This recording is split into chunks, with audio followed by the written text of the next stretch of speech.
Le week-end dernier, 4 migrants sont morts en tentant de traverser la Manche pour rejoindre le Royaume-Uni. You are free every time, anytime. It's new day. We will try again, then we will see. Salut, c'est Robin de BFM. Je suis sur la côte d'Opale où chaque jour, des exilés tentent de rejoindre l'Angleterre à bord d'embarcations de fortune.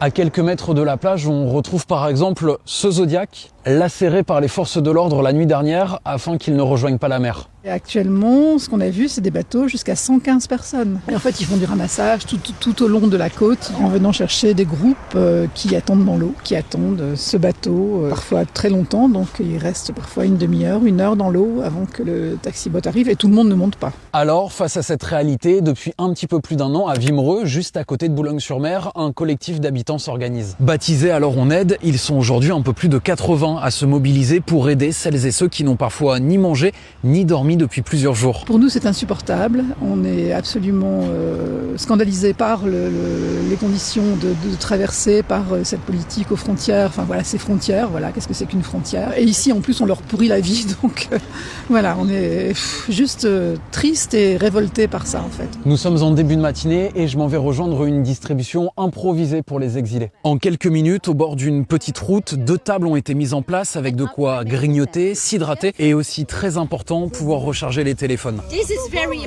Quand ils partent en mer, c'est très important qu'ils ont des téléphones chargés pour appeler au secours. Je profite de ce moment de pause pour discuter avec ces exilés. J'estime qu'ils ont entre 17 et 30 ans. Certains viennent du Soudan, d'autres d'Irak ou bien de l'Iran et tous se sentent épuisés. But in the night it was really cold.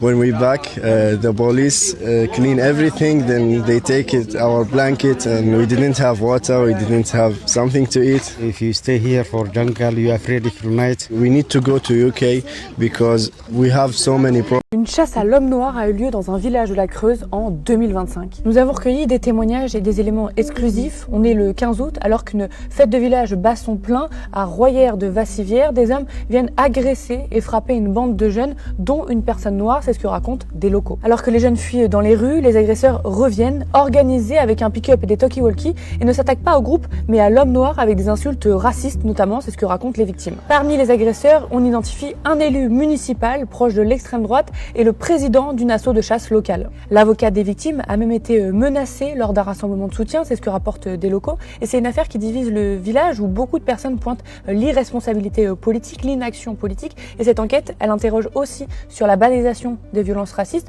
dans une ère médiatique et politique où l'extrême droite, c'est pas si grave. Notre journaliste d'investigation Nadia Sweeney a mené l'enquête, c'est disponible sur notre chaîne YouTube.